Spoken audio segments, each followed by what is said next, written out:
ओम श्री गुरु सत्ताई नमः। सभी को प्रणाम। पिछले वीडियो में हमने सुना गर्भावस्था से लेकर बच्चे के जन्म के 5 वर्ष तक का समय होता है जब बच्चा गीली मिट्टी की तरह होता है।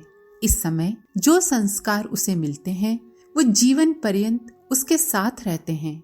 बच्चे को प्यार करें पर उसे जिद्दी और बदतमीज न बनाएं। बच्चे को बचपन से ही स्वावलंबी बनाएं। अपना काम सफाई से खुद करने की आदत डलवाएं। उसे दया, करुणा, सद्भावना, सच बोलना, ईमानदारी, मेहनत, निर्भीकता जैसे गुण सिखाएं। ध्यान दें कि वो बचपन से ही समय की कीमत समझे। बचपन से ही उसमें पूजा, उपासना की आदत डलवाएं। रामायण, महाभारत की कहानियां सुनाएं। आइए अब इसी क्रम को आगे बढ़ाते हैं। बच्चों को अपने साथ रखकर लोक व्यवहार सिखाना चाहिए। छोटी छोटी जिम्मेदारियां उनके ऊपर डालने से इसका विकास होगा। ईमानदारी से व्यवहार करना सीखे। इसके शिक्षण के लिए उन्हें छोटे छोटे काम, बाजार से सामान लाने, किसी को लेने देने पहुंचाने के लिए धनराशि सौंपना चाहिए। आपस में बांटने और उसका उपयोग करने के लिए त्योहारों, मेलों के अवसर पर इसका परीक्षण हो सकता है। सभाओं, प्रवचनों में बच्चों को अपने साथ ले जाने से वहाँ के नियम बच्चे सीखते हैं। उन्हें अच्छी बातें सुनने को मिलती हैं। उन्हें अपने साथ सभाओं, गोष्ठियों में ले जाया करें। उन्हें छोटे छोटे गीत, कथाएं, संस्मरण आदि सुनाकर, याद कराकर बोलने के लिए प्रोत्साहित करें। इससे उनकी योग्यता बढ़ेगी। सभा, सोसाइटी के नियम सीखेंगे और अपनी बात रखने का साहस बढ़ेगा। बच्चों के बाहर खेलते, स्कूल जाते में कुछ मित्र हो जाना स्वाभाविक है, किंतु वे मित्र कैसे हैं इसकी जानकारी रखना आवश्यक है। उनके मित्र मंडली पर नियंत्रण होना चाहिए। एक तो घर का वातावरण ही ऐसा मनोरंजक और आकर्षक रखें कि बच्चा ज्यादातर बाहर ना रहे और उनके जो जितने भी मित्र हों वो ऐसे हों जिनमें दुर्गुणों, दुराचरणों का समावेश न हो। होना तो ये चाहिए कि मित्रों से बच्चों में सहकारिता, सहयोग, सहायता के तत्वों की वृद्धि होना चाहिए। इसकी सिद्धि के लिए उन्हें सत्संगति के लाभ और कुसंगति की हानियों की कथाओं, संस्मरणों द्वारा जानकारी देते रहा जाना चाहिए। मित्रों को अत्यधिक महत्व देकर जीवन में असंतुलन पैदा करने वाले किशोर अधिकांशतः वह होते हैं जिनकी मित्रता तथा मनोरंजन की भावना का निर्वाह परिवार में नहीं किया जाता। हमारे शास्त्रों में उल्लेख है कि किशोर अवस्था प्राप्त होने पर संतान के साथ मित्रता का व्यवहार किया जाए। इसका अर्थ ये नहीं है कि शिष्टता, शालीनता की मर्यादाओं की उपेक्षा की जाए। होना ये चाहिए कि उस आयु में बच्चों को अभिभावकों से अपने दिल की बात कहने सुनने में झिझक या घुटन का वातावरण न रहे। उनको ये विश्वास रहे कि वो अपने मन की बात अपने माता पिता को कह सकते हैं, जो कि उन्हें समझने की पूरी कोशिश करेंगे। मर्यादा पूर्वक हंसने हंसाने से लेकर बच्चों की मनः स्थिति को सुन समझकर परामर्श देने का काम परिवारों में भली प्रकार चलाया जा सकता है। ऐसा हो सके तो बच्चों को मित्रों के साथ आवश्यकता से अधिक रहकर बहकने का खतरा नहीं रहता। एक मूल भूल ये हो जाती है कि अभिभावक आदर्शों की या तो एकदम उपेक्षा कर देते हैं अथवा उन्हें बच्चों पर बुरी तरह थोप देते हैं। खान पान से लेकर पहनावे उड़ावे तक, मनोरंजन तक के प्रसंगों में आदर्शों का समावेश तो किया जाए, किंतु बच्चों की रुचि की एकदम उपेक्षा न की जाए। यदि इसका समुचित संतुलन न रखा जा सका तो बच्चे नियंत्रण के कारण मजबूरी में निर्वाह तो करते हैं, किंतु अवसर मिलते ही बागी हो जाते हैं। जिन बच्चों की रुचियों की पूर्ति का उचित ध्यान रखा जाता है, उन्हें चोरी छिपे मित्रों की सहायता से अपनी रुचि पूरी करने की आवश्यकता नहीं पड़ती।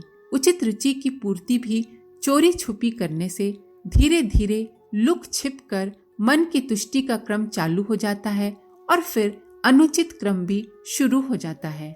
इसीलिए मित्रोचित सहजता का बोध बच्चों का परिवार में होते रहना उनके तथा परिवार दोनों के लिए ही कल्याणकारी है।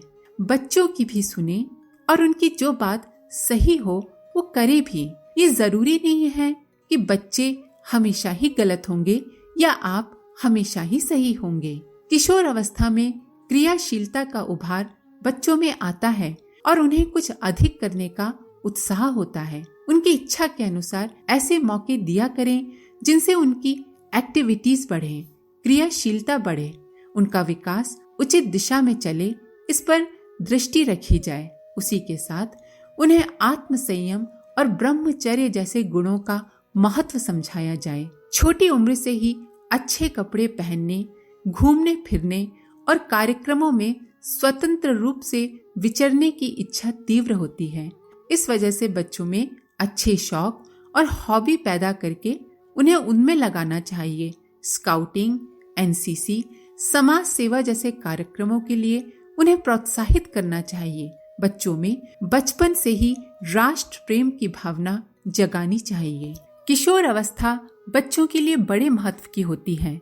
इस आयु में उनमें चंचलता आती है, क्रियाशीलता बढ़ती है और जैसा बड़े करते हैं वही करने की इच्छा भी मन में होती है।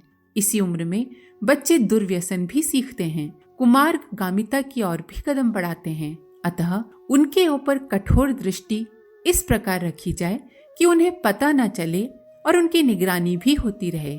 गलत दिशा में पड़ते जहाँ भी उन्हें देखा जाए, प्रेम से उस संबंध में एकांत में उन्हें समझाया जाए, जिससे उधर कदम बढ़ने से पूर्व ही रोका जा सके। ध्यान रखिए, उनको सबके सामने न डांटें, इससे उनके आत्मसम्मान को ठेस पहुंचेगी। किशोर अवस्था में बच्चे अक्सर गुस्सैल या बागी हो जाते हैं। इस समय माता पिता को बहुत धैर्यपूर्वक उन्हें समझकर उनका मार्गदर्शन करना चाहिए।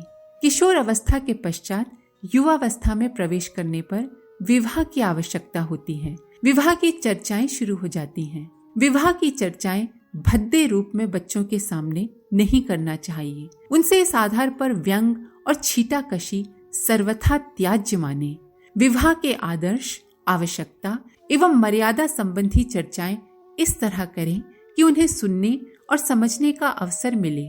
ध्यान रखें, लड़का हो या लड़की, विवाह के पहले दोनों के लिए पढ़ लिखकर आर्थिक रूप से स्वावलंबी होना बेहद जरूरी है।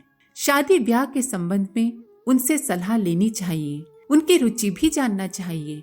आखिर ये जीवन उन्हें बिताना है अपने जीवन साथी के साथ। यदि कुछ अनुचित जान पड़े और उसमें सुधार की आवश्यकता पड़े तो इस कुशलता से उसका समाधान करें कि संतान को ठेस भी ना लगे, उसकी रुचि की उपेक्षा भी ना हो।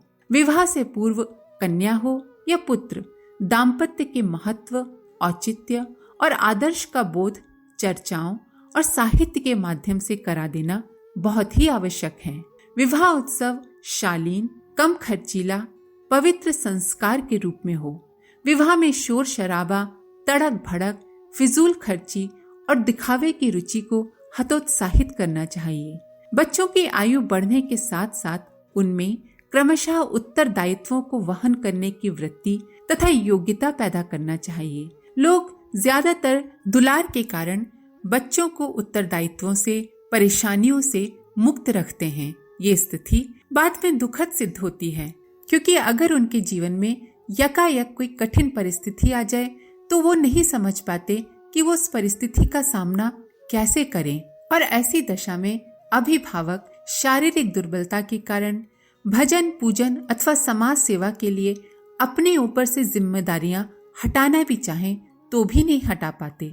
बच्चों पर जब अचानक उत्तरदायित्व आ पड़ते हैं तो वे बड़ा कष्ट अनुभव करते हैं, दुख पाते हैं। इसीलिए समझदार अभिभावकों को चाहिए कि एकदम असमर्थ होने अथवा देह छूटने के पहले ही बच्चों को धीरे धीरे उत्तरदायित्व संभलवाने का क्रम चालू कर दें। ये कार्य स्वार्थ एवं परमार्थ दोनों ही दृष्टियों से उचित है।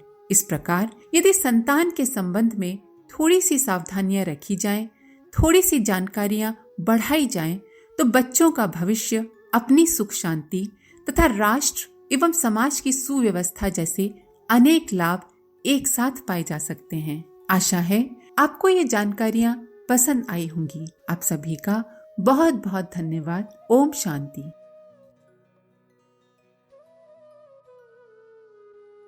हमारे YouTube चैनल को सब्सक्राइब करें और बेल आइकन को दबाकर ऑल पर क्लिक करें ताकि आने वाले सभी वीडियोस की नोटिफिकेशन आपको मिलती रहे।